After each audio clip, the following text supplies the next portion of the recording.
Olá! O número de pacientes cadastrados para a importação de canabidiol triplicou desde 2015, quando a regulamentação foi aprovada no Brasil, segundo a Agência Nacional de Vigilância Sanitária. A Anvisa também aprovou a abertura de 2 consultas públicas para discutir o cultivo controlado da maconha para uso medicinal e científico e o registro de medicamentos produzidos com princípios ativos da planta. Uma família de Brasília foi pioneira na importação do canabidiol. Conseguiu em 3 dias uma autorização para comprar a substância. Vamos ver agora a história da Anne. Ela ganhou vida nova depois do uso do medicamento.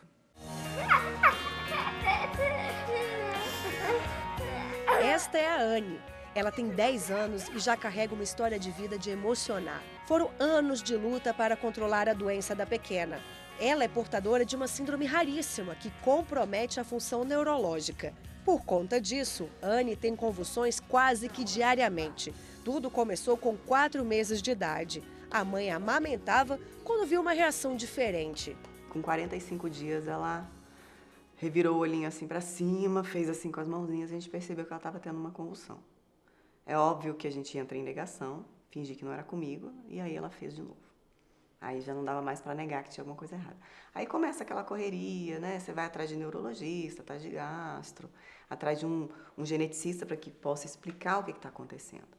E essa briga por um diagnóstico durou 4 anos. A filha do casal recebeu um diagnóstico errado da doença da Anne. Gastaram muito dinheiro com a compra de remédios e nada adiantava. Procuraram outro especialista e aí conseguiram descobrir o que a filha tinha de verdade. Começou a saga pelo tratamento. Descobriram um medicamento à base de canabidiol, que inclusive é usado por muitas famílias americanas que enfrentam a mesma dificuldade. Não pensaram 2 vezes e compraram. A família travou aí mais um embate. Uma situação muito desconfortável, né? Porque nós sabíamos que o produto era derivado da cannabis, sabíamos que era proibido no Brasil e mesmo assim a gente viu os benefícios para a Anne, então a gente não podia ficar parado. Então a gente começou a importar e já começamos a nos preparar para entrar na justiça. Porque nós sabíamos, se a gente chegasse em qualquer órgão público hoje e falasse que a gente estava importando um derivado da maconha para ajudar, salvar a vida da nossa filha, a gente não ia ter um resultado positivo. A gente não podia chegar simplesmente para um juiz e falar, olha, funciona para minha filha, dá para liberar? Não funciona assim. Então a gente procurou a USP, que estuda canabidiol há 35 anos, e nós entramos em contato com eles e falamos assim, olha, a questão é essa, a minha filha de 5 anos a gente está usando e eu preciso de um amparo. Eu preciso de uma carta de credibilidade de vocês falando sobre o canabidiol, falando sobre a síndrome da Anne, para que eu possa apresentar à justiça. E foi exatamente isso que eles fizeram. Problemas com a alfândega, impostos e a importação de canabidiol em um país que proíbe por lei o uso da substância. De outro lado, a salvação de uma vida de uma criança frágil, delicada e que lutava por dias menos sofridos. A ação foi muito bem estruturada, né? O advogado fez um detalhamento bastante minucioso da situação e no final, com o relatório médico, o médico falando assim, ó, se isso foi interrompido, essa criança corre risco de vida, o juiz, ao ver esses relatórios, ao ver essa documentação, ele deu despacho favorável, dizendo que ele não poderia ficar calado diante de tal situação, de tal fato. E aí, em tempo recorde, em 3 dias, a gente ganhou na justiça. E para debater o assunto, estão comigo aqui no estúdio Luciana Munhoz, advogada especialista em bioética e saúde, e Fernanda Rebelo, gerente-geral de monitoramento da Anvisa. Muito obrigada pela presença de vocês. Sejam bem-vindas ao Fórum. Bom, Luciana, eu vou começar contigo. O caso da Anne é um caso sui generis, né? E a gente percebe na fala dos pais que eles criaram uma teia, né? Uma cadeia de argumentos antes de entrar na justiça. O que é permitido hoje, até agora, antes das consultas públicas da Anvisa, o que é permitido hoje? Então, o caso da Anne é muito interessante porque ele foi um precedente muito interessante exatamente pelo cuidado que os pais tiveram. Não que não houvesse outras tentativas anteriores à dela, mas a forma com que eles trataram e como os ouvintes puderam perceber, eles foram atrás da USP, de pesquisas. Então, foi a primeira vez que teve-se um cuidado tão singular em compreender qual a capacidade desse medicamento, os benefícios desse medicamento. Atualmente, o que a gente tem são regulamentações muito esparsas. Então, existe uma resolução do Conselho Federal de Medicina que vem falar para os médicos como que pode ser feita essa prescrição. A gente tem algumas pinceladas dentro da Anvisa mesmo, que vem falar sobre retirar esse canabidiol do uso proscrito, porque era efetivamente proibido a utilização do canabidiol, porque a cannabis sativa tem mais de 80 tipos de canabinoides e o canabidiol é um deles. E atualmente também já houve o registro no Brasil do Mevatil, que é para um tratamento de uma doença muito específica, de esclerose múltipla, que não é o caso da Anne especificamente. Então, o que a gente tem são são algumas pinceladas, né, de regulamentações sobre o assunto, o que traz uma insegurança jurídica muito grande para qualquer pessoa que precisa desse medicamento, que necessita da utilização contínua dele. Fernanda, o que levou a Anvisa a realmente marcar essas consultas públicas e qual a diferença entre essas duas consultas que vão acontecer? Certo. A Anvisa vem observando um aumento significativo do número de pacientes que estão em uso desse tipo de medicamento, recebeu inúmeras cartas de associações, de pacientes, solicitando uma regulamentação para esse tipo de produtos, porque os custos de importação são muito caros, a importação é muito demorada. Hoje temos cadastrados na Anvisa mais de 6.000 pacientes e foram solicitadas mais de 9.000 autorizações. Nós temos duas consultas públicas, né? Explica pra gente qual é a diferença entre uma e outra. A primeira consulta pública trata sobre o cultivo de cannabis para fins medicinais e de pesquisa, que é isso que a lei outorga para a Anvisa poder regulamentar. E, no caso, a segunda consulta pública é um protocolo especial de requisitos para registro de medicamentos à base de cannabis. Luciana, como a gente viu na reportagem, o caso da Ana abriu espaço para outros questionamentos na Justiça. Ele teve reflexo enquanto não há essa regulamentação por parte da Anvisa, enquanto a Anvisa não escuta, né, todos os atores da sociedade, abriu espaço para outros questionamentos na Justiça, para outros pedidos? Sim, sem dúvidas. Quando se tem um precedente tão forte quanto esse, você tem uma movimentação jurídica de buscas para outras necessidades e outras doenças. Então, atualmente, a cannabis ela tem um benefício para diversas doenças, não só a da Anne, mas também para a esclerose múltipla e um tratamento muito comum para quem tem tratamentos refratários, ou seja, você tentou todos os outros tipos de medicamentos e não tem uma funcionalidade para aquela pessoa, e aí o médico ele prescreve a cannabis com o intuito de parar o número de convulsões, por exemplo, que a pessoa tem. Epilepsia também é uma utilização muito grande. A gente tem projetos de lei também atualmente, inclusive teve um específico aqui no GDF, um projeto de lei que se tornou uma lei para que seja disponibilizado pelo SUS, o canabidiol, para quem tem epilepsia. Então a gente já tem essa realidade, mas uma funcionalidade muito esparsa, porque a gente não tem uma lei que vem trazer uma lei federal, né, que vem trazer uma segurança para essa busca. Então, a grande diferença desse caso Anne é que ele é um precedente muito bem fundamentado. Então, é uma rocha que vem auxiliar tanto outros juristas que vão trabalhar em outros casos, como também há um aporte muito grande da Anvisa de pesquisas e de buscas para trazer para a população a importância desse tipo de tratamento e como ele pode ser benéfico. Inclusive, a própria Organização Mundial da Saúde, ela fala sobre o tratamento terapêutico e também vem falar sobre os malefícios do uso recreativo. Há uma grande diferença de você trazer o tratamento medicinal e um uso recreativo. Fernanda, como é esse processo, né? algumas pessoas reclamam que é um processo burocrático e eu queria que você realmente destrinchasse isso, até para que a gente possa informar as pessoas que estão nos assistindo como é corretamente, quanto tempo dura, se demora. Sim.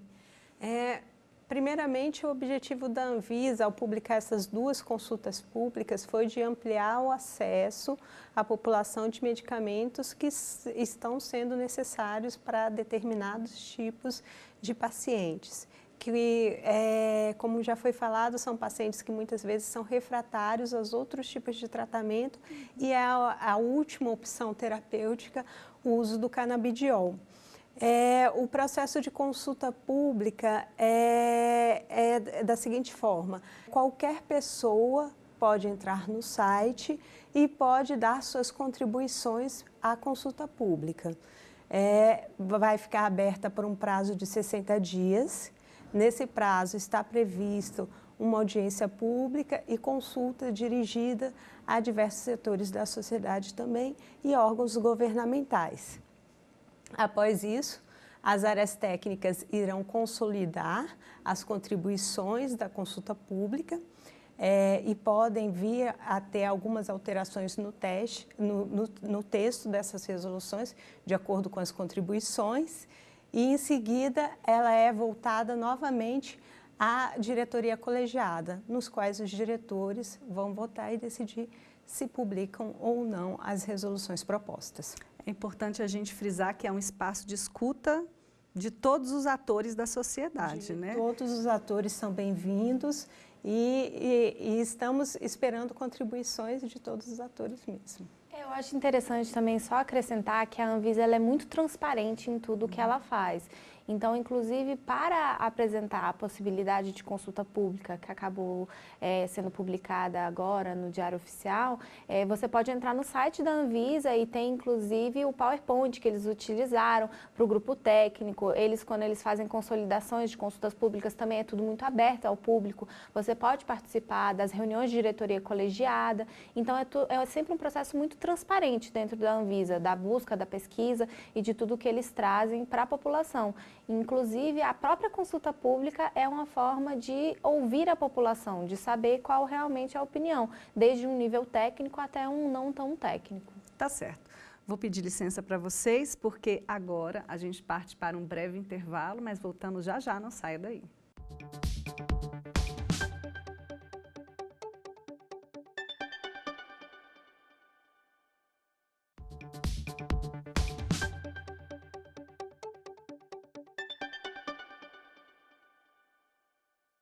O Fórum está de volta e o assunto de hoje é o uso controlado do canabidiol para fins medicinais. Fernanda, como funciona esse processo de requisição? A pessoa que precisa importar essa substância deve recorrer à Anvisa em qual canal? É pelo site? É presencialmente? Como é que funciona? A requisição é feita pelo site da Anvisa através do preenchimento de um formulário de solicitação de autorização de importação. Além disso, ela tem que assinar um termo de responsabilidade, assim como o médico prescritor, e ter a prescrição médica também anexada nesse formulário.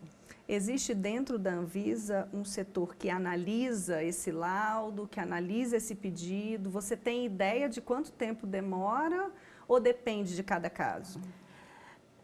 Tem um setor da Anvisa, que é a Gerência de Produtos Controlados, que analisa todas essas autorizações solicitações de autorizações.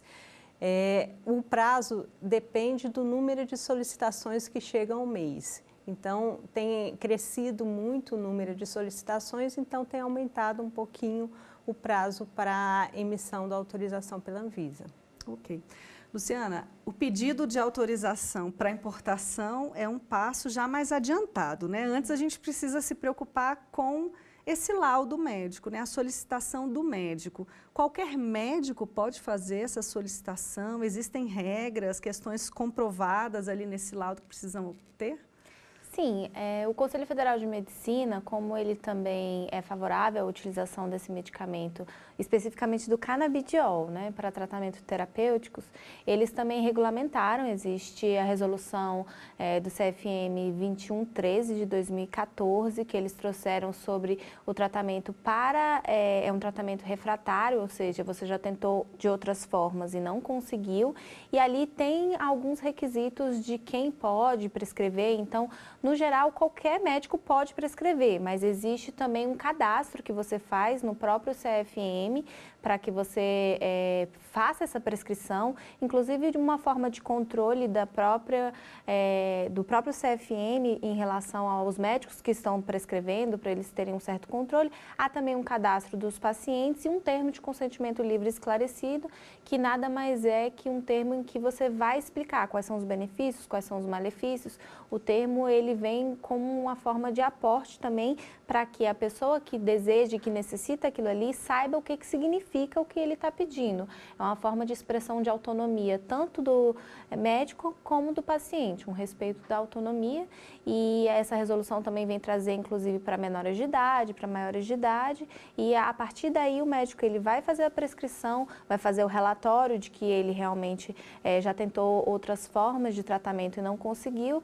E com tudo isso, então, já em mãos, o paciente vai na Anvisa, e atualmente há uma facilidade muito grande de conseguir isso pelo site, há uma certa facilidade, como se percebeu um aumento muito grande de pacientes. Então, podem ter havido outros pacientes que usavam, de certa forma, vamos dizer, não autorizada, e atualmente, como eles sabem que tem um acesso mais fácil, vamos dizer assim, eles já vão direto na Anvisa e nos médicos atrás desse medicamento. Então, o médico prescreve o canabidiol tendo a prescrição e sendo cumpridos os requisitos de responsabilidade médica e o termo de consentimento livre esclarecido, pode ser para outras patologias também. Até porque não cabe à Anvisa determinar qual seria o melhor tratamento para o paciente. Quem define isso seria o médico. Então, a Anvisa ela vem regulamentar se o medicamento pode entrar no Brasil, se ele é seguro para a utilização do paciente.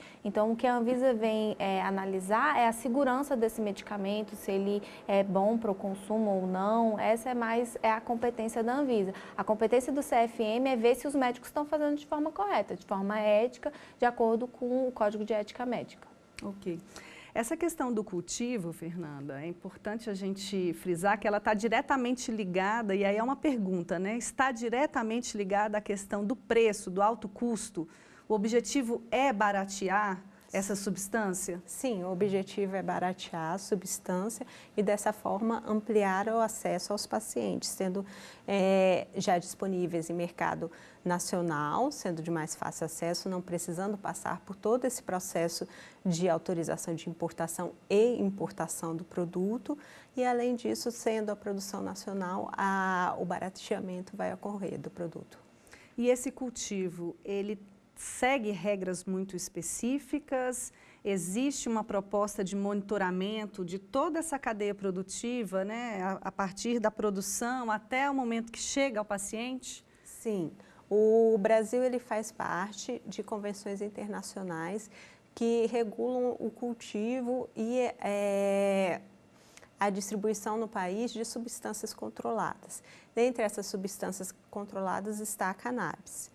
Então, todo o processo de cultivo da cannabis tem que ser controlado para cumprimento dessas convenções internacionais, que nem são de legislação nacional, é de uma legislação internacional. Na consulta pública estão bem claros os requisitos de segurança.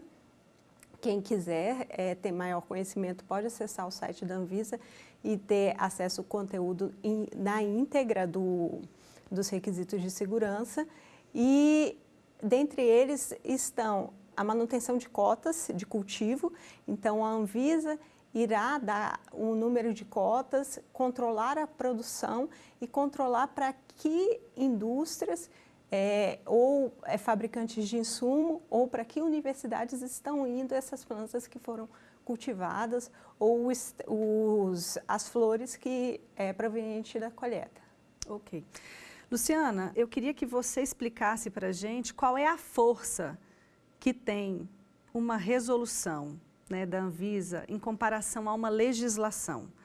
Vamos supor que seja definido, decidiu, né, vai ser liberado o uso para fins medicinais, vai ser liberado o plantio, o cultivo para fins medicinais também. Qual é a força que tem essa resolução? É muito interessante falar sobre isso porque a gente vive num boom de judicialização da saúde. Inclusive, o próprio Conselho Nacional de Justiça fez um relatório de 172 páginas que vem trazer a realidade da judicialização da saúde no Brasil. E tem por vários motivos, desde uma busca dentro dos planos de saúde, como também pelo SUS. Então, é uma necessidade da população de buscar o seu direito à saúde e o que isso pode significar. E apesar de a gente ter muitas legislações, a gente fala que o Brasil ele é muito prolixo em leis, ele traz poucas legislações sobre saúde em si. Então, há uma carência muito grande. E é competência da Agência Nacional de Vigilância Sanitária, da Anvisa, de trazer resoluções sobre esses temas. É competência deles, efetivamente, e eles fazem de uma forma colegiada, o que é algo muito interessante, né? É RDC porque é resolução de diretoria colegiada, então há um colegiado que vem trazer, após um aporte de um estudo muito grande de dentro da Anvisa, traz essa resolução para a população, para eles saberem, e normalmente são resoluções que vão trazer uma segurança jurídica para a busca desses medicamentos. Então, vai diminuir a própria judicialização da saúde para que você tenha um mandado de segurança que autorize que você plante em casa, que você traga esse medicamento. E você tendo requisitos da própria Anvisa, você tem uma segurança maior, inclusive, do medicamento que você está utilizando. Porque, atualmente, a Anvisa ela tem que analisar o relatório médico, a prescrição médica, o médico tem que saber, você tem que importar esse medicamento, que custa uma média de R$1.000 a $1.000 por mês para a família, o que se torna muito expressivo, né, para qualquer família isso. E dessa forma, além do barateamento, também tem uma segurança do próprio medicamento que você está consumindo. Eu acho que é uma interação é uma investida muito grande da Anvisa de fazer isso, e é importante para a gente também saber o que você está consumindo. Eu gostaria de complementar, porque muitos desses produtos que são importados não são regularizados nos países de origem. Então, não se tem segurança na qualidade desses produtos e na eficácia desses produtos.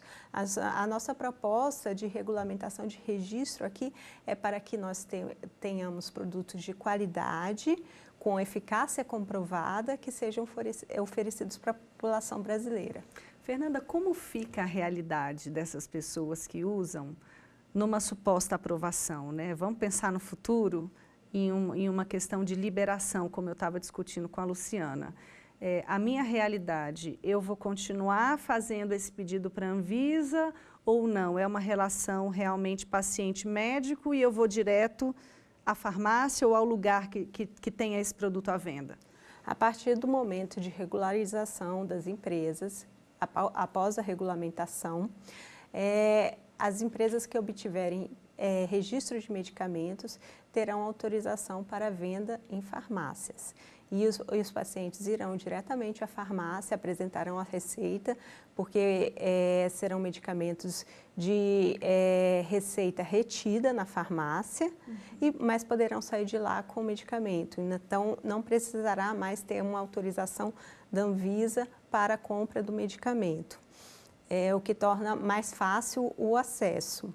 Gostaria de destacar também que os medicamentos à base de cannabis farão parte do Sistema Nacional de Controle de Medicamentos, que é mais conhecido como rastreabilidade, e que esses medicamentos serão rastreados desde a indústria até a chegada ao consumidor. Então, a Anvisa vai saber todo o percurso desse medicamento e controlá-lo. Luciana, fazer parte do Sistema Nacional de Controle é diferente de fazer parte do Sistema Único de Saúde e chegar de forma gratuita para as pessoas, né? Então, eu queria que você só finalizasse e arrematasse com essa resposta para a gente. Para entrar no Sistema Único de Saúde, você tem que passar pela Conitec, que é a Comissão Nacional que vai olhar a entrada de novas tecnologias dentro do SUS. Então, passa por todo um outro processo de avaliação, de custo custo-benefício, de também segurança, que eles vão olhar os relatórios da própria Anvisa, se tem segurança para a população e tudo isso. Então, é todo um outro universo de como entrar. Então, acaba que você tem que entrar na justiça para conseguir fazer com que o SUS banque esse medicamento. O natural para você entrar na relação nacional é você ter que passar primeiro pela Conitec. Então, são órgãos diferentes que vão analisar, cada um com suas competências, para você trazer para a população o melhor medicamento possível. É uma outra discussão, né?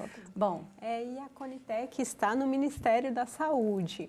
Então, não é a Anvisa que vai determinar para quais patologias, que no caso do SUS é determinado também que o SUS vai, aquele medicamento, vai disponibilizar aquele medicamento para determinadas patologias. Então, quem define isso é o Ministério da Saúde através da Conitec. Importante, tá certo. Bom, Luciana, muito obrigada pela sua presença aqui no Fórum. Foi um enorme prazer, é sempre maravilhoso vir falar sobre saúde, bioética.